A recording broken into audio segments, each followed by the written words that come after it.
Here is another video that I have made often and still get requests for, and we'll try to provide you with another attempt at explaining why you're going to have a difficult time creating safer stairs in tight spaces. So if you don't have the room, you're probably not going to be able to do much with your stairway to make it safer, including cantilevering the stair steps. So in this example here, we have a 7-inch tread and an 8-inch riser all the way up the stairway. And that is not really going to change, according to all of the building codes I've researched.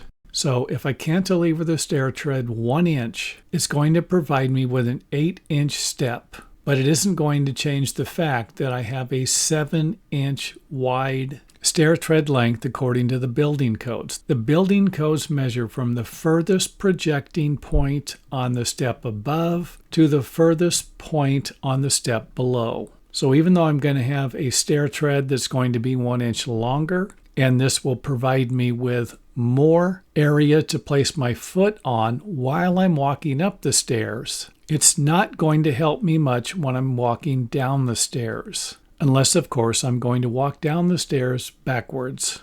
And in this example here, we have a 3-inch stair step cantilever, which again provides me with more surface area to put my feet on while I'm walking up the stairway.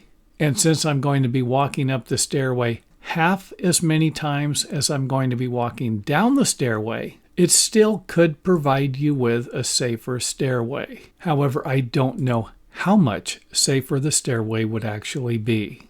And thanks for watching. If you enjoyed the video, let us know by hitting the thumbs up button or letting us know in the comment area.